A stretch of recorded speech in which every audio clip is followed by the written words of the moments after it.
জামাতে ইসলামের বাংলাদেশে ফেরত আসার ক্ষেত্রে শহীদ রাষ্ট্রপতি জিয়াউর রহমান একটা ভূমিকা আছে। বাংলাদেশে আওয়ামী লীগ ফেরত আসার ক্ষেত্রেও তো ওনার অবদান আছে নাকি? আওয়ামী লীগ বহুদলীয় গণতন্ত্রের মাধ্যম দিয়ে তারপরে জামাতে ইসলাম, শোনেন আপনি যেটা বললেন আমি একটু বোঝার চেষ্টা করতেছি, এটা কোনো না। জামাতে ইসলাম সবসময় দেশের স্বার্থে কাজ করেছে। আপনারা এরশাদের সঙ্গে নির্বাচনে গিয়েছেন, এরশাদের সময়টা দেশের কোন স্বার্থে ছিল? অফকোর্স দেশে যাতে ডেমোক্রেসি কি থাকে, কন্টিনিউ করে, দেশে এই স্বৈরাচার যাতে কি না হয়, কন্টিনিউ না হয়, সে যে নির্বাচন দিচ্ছে এই নির্বাচনকে কি করা দরকার ছিল আমরা ওয়েলকাম করেছি।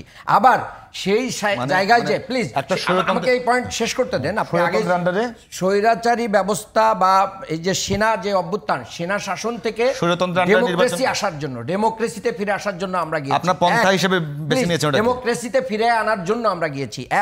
আবার সেখানে যে কিন্তু জামাত ইসলামের পদত্যাগের কারণে জামাত ইসলামী 86-এ যে পদত্যাগ করেছিল এমপিরা, এই পদত্যাগের কারণেই কিন্তু পুনরায় আবার নির্বাচন ব্যবস্থায় সকল দলের অংশগ্রহণের সুযোগ তৈরি। 96 আওয়ামী লীগের সাথে গেছেন? হ্যাঁ, 96 আওয়ামী লীগের সাথে গিয়েছি শুধু তত্ত্বাবধায়ক নিয়ে। তত্ত্বাবধায়ক নিয়ে অফকোর্স তত্ত্বাবধায়ক আজকে বিএনপি চাই, আওয়ামী লীগ চাই, এদেশের সমস্ত মানুষ।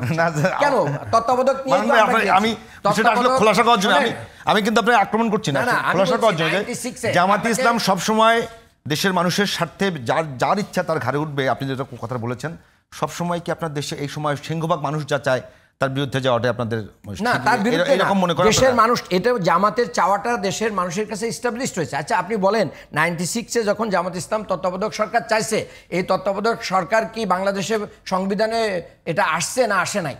তাহলে এটা তো জামাত ইসলামের সফলতা। কিন্তু কি পরিমাণ ইসলামী যেটা চাইছে সেটাই বাংলাদেশের মানুষ হরতাল করছে, আগুন দিয়ে পোড়ায়া সম্পদ ধ্বংস করে দিচ্ছে, সেটা তো তারপরে আসছে। আপনারা এখন আজিজ ভাই আপনারা কোন মানবে আপনাকে থামাই, আজিজ ভাই আপনারা ধ্বংস করছে, মানবে আপনাকে আপনাদের সহযোগিতায় আমি এর কাছে জিজ্ঞেস করেন। মানবে আপনাকে থামাই একটু আজিজ ভাই। ওই জামাত ইসলাম তার বিষয়টা খোলাসা করছে, তারা যখন মনে করে দেশের স্বার্থে তাদের আমার কাছে জনগণের কল্যাণ, না, আমার কাছে এটা বিষয়টা খোলাসা না।